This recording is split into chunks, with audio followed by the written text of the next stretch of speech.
Welcome to the Hypnosis NGH podcast. This podcast series offers a fun and serious look at hypnosis and offers various ideas, discuss case studies, along with NGH educational opportunities.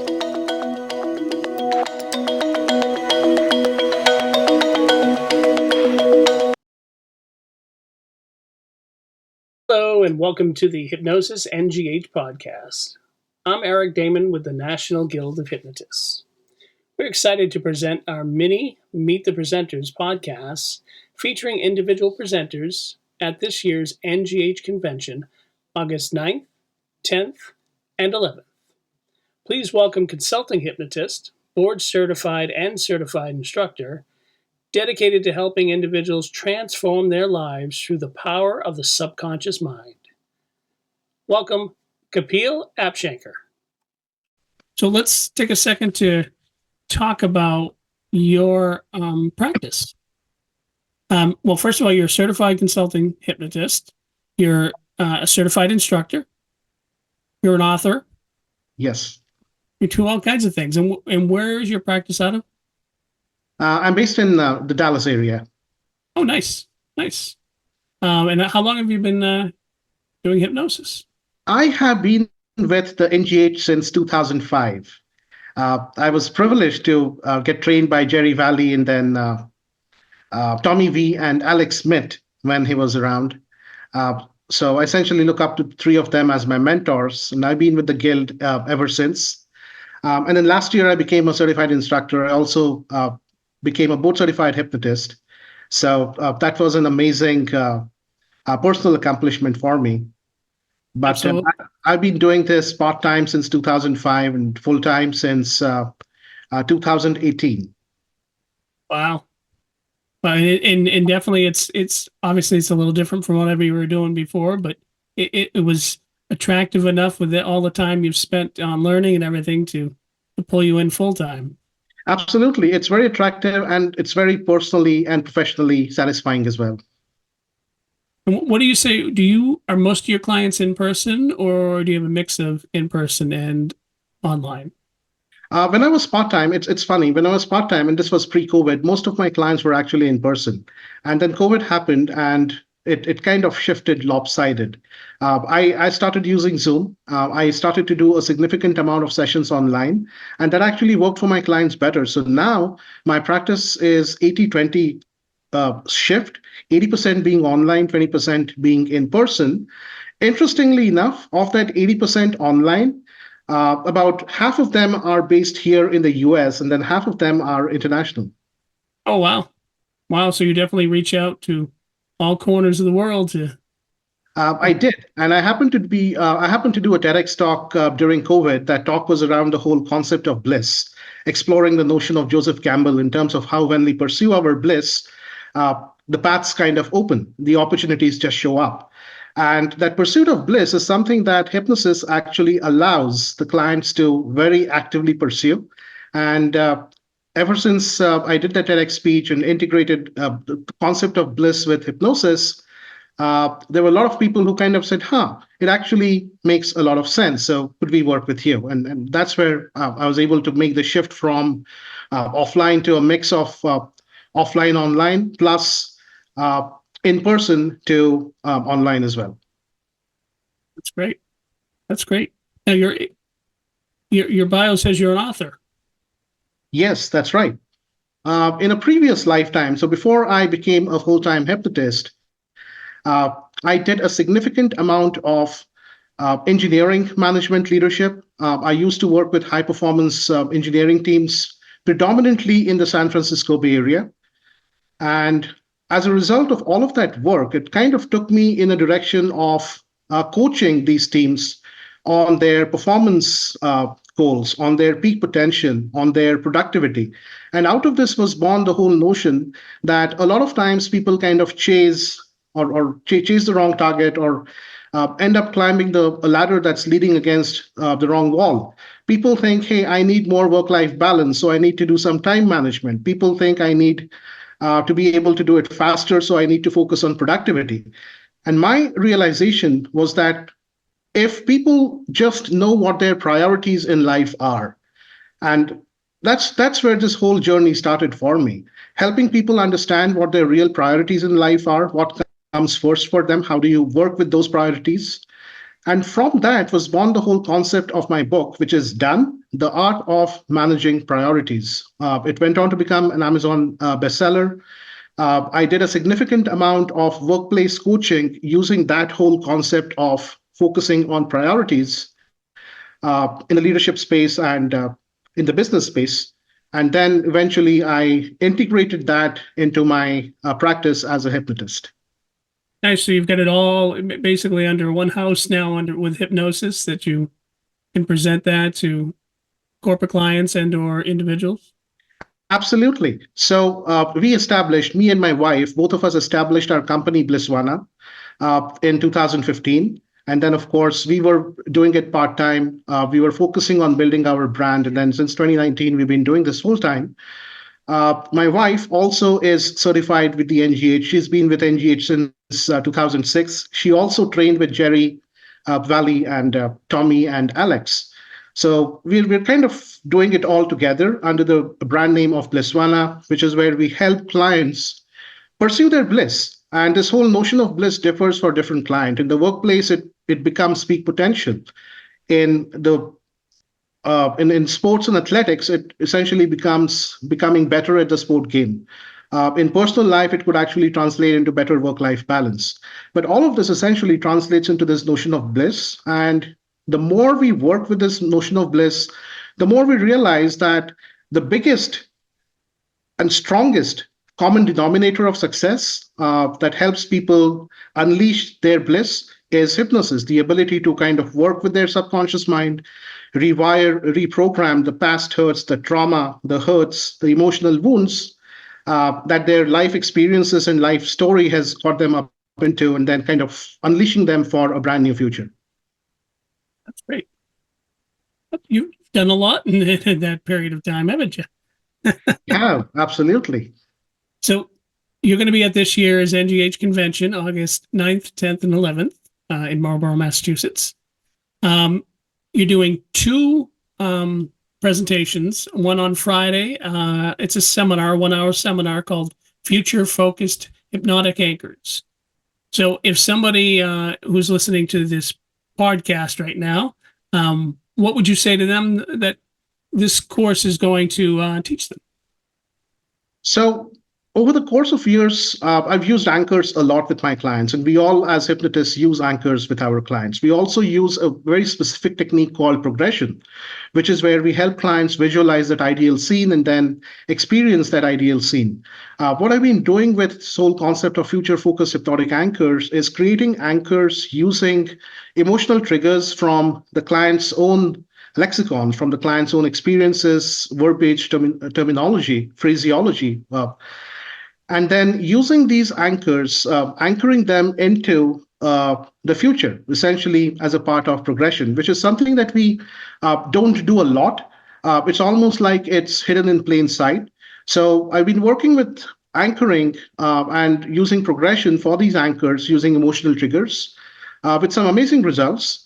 And I just want to be sharing my results and my experiences with the broader community here. And it's my intention that everyone who comes for this training actually knows how to create these future focused hypnotic anchors using positive affirmations, using guided imagery, using creative visualization techniques, tap into their client psyche, figure out what's actually helping connecting with them at an emotional level, and then be able to work with these anchors in progression. Excellent. And that's on Friday at 2 o'clock in the afternoon. That's right. That's on Friday, right after lunch. So, and then I guess we're making you work on Friday because you're going to work Friday night at 7 o'clock with a 2-hour workshop. And that's called Hypnosis for Peak Performance. What can you tell us about that one? That's right. And I'm very excited about that workshop in particular, because one of the things that I've realized based on my workplace experience and experience working with business leaders and executives is that there's a lot of intervention that happens in the corporate workplace, specifically around mindfulness or specifically around some of the positive psychology techniques. But rarely does a hypnotist show up in a workplace and say, hey, I'm going to be helping your business leaders do some interventions, strategic interventions using hypnosis as a lever. And I've been doing this all the time, and I've realized that the more hypnotists there are who actually take this into workplace, the more mainstream this becomes.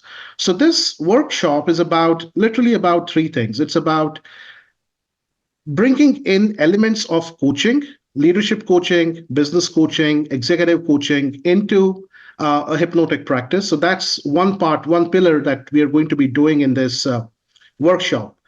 So we'll talk about the concepts and principles of coaching per se as it pertains to business leaders and executives.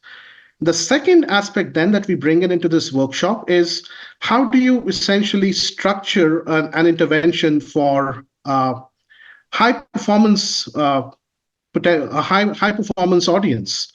These could be leaders, these could be executives, these also could be professionals that work in high stress environments. So these could be accountants, these could be management consultants. These also could be road warriors who essentially have a job that takes them away from their home, let's say 3 days, 4 days a week, and they essentially do get stressed out by the time Friday comes in. So that's the second pillar of how do you build a practice, how do you structure a program, and how does one essentially work with these clients to unleash peak potential from these clients and get them to what their true real potential is, that whole notion of bliss once again. And then the third pillar that we are going to be focusing on this workshop is how do you work with the gatekeepers? How do you essentially approach the learning and development specialists at corporations? How do you work with them? How do you get a foot in the door? And how do you essentially say, hey, here's a leadership development program, or here's a executive development program that uses hypnosis as its foundation, that essentially allows everyone an entry into the large corporation. So it's kind of a workshop that allows anyone who will participate in this to not only develop their coaching skills and integrate coaching into their hypnosis practice, but also unleash and possibly open up a new revenue stream for them in their practice as they work with business leaders and executives. Yeah, no, that sounds very valuable information that people can get by attending your presentation. Absolutely. And I'm hoping a lot of people show up because both of these sessions that I'm going to be doing on Friday are one, I'm not going to be holding anything back. I essentially want to make sure that people walk away with an action plan that they can start putting into practice right on Monday, right after the convention. And two, all of this is actually not only baked and rooted in my own experience, but I also kind of taken the time to figure out and take this in a direction that brings in scientific research and psychology research into why each of these things work and how to use data and those statistical inferences to our advantage as we talk to some of the gatekeepers. Yeah, I think that would be very important for people to want to get that information. That's great. Let me ask you this: how many conventions have you attended? So last year was my first convention. Oh, excellent! And the experience was fantastic. I wish I had more conventions that I had attended in the past. Personal commitments just did not allow me to attend any of those. I always used to kind of buy up the convention recordings and then listen up to them later. So while I was very familiar with what was presented at the convention, 2023 convention was my first experience. It was fantastic, and I'm not going to be missing any more in the future. So I'm all sold. I'm convinced. 2024, I'm excited, but I'm also going to be there at every single convention going forward. Well, let me ask you this: so anyone listening, what would you say to them if they, I mean, there's always people like yourself who may be a member and think about going, but maybe they don't. Besides all of the knowledge that you gain and all of the the presentations that are there, what else do you see as important that happens at the convention that somebody can't afford not to go? I think the friendliness of everyone out there is amazing. I mean, it's almost like everyone knows everyone. It's a family, and everyone's actually welcoming everyone else. So when I was there for the first time, I didn't feel as if I was attending for the first time. Everyone was like super welcoming, super friendly. There was a lot of not only informal idea exchange that was happening, there was a lot of friendly banter that was happening before the convention in the morning, at breakfast, in the evening, after the convention.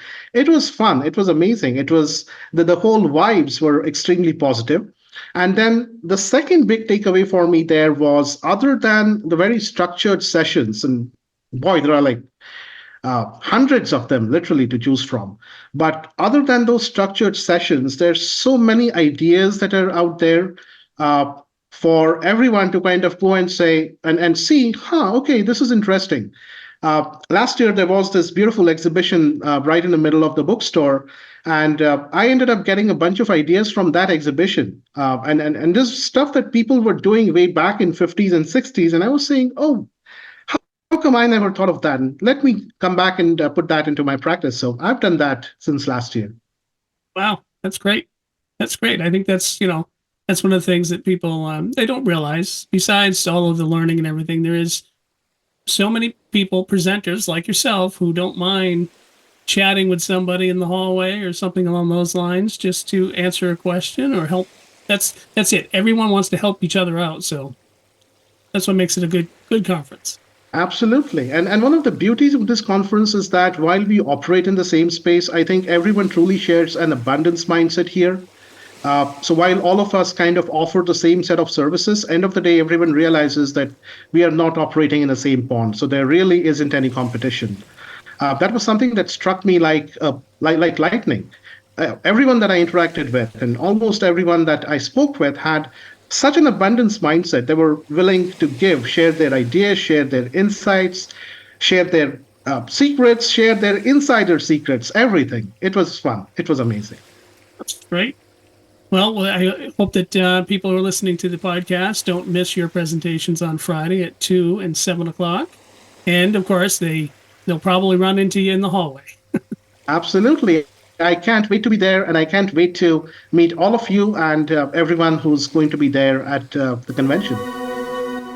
Thank you for listening to the Hypnosis NGH podcast. You're welcome to share your ideas for future podcasts by emailing us, nghpodcast@ngh.net.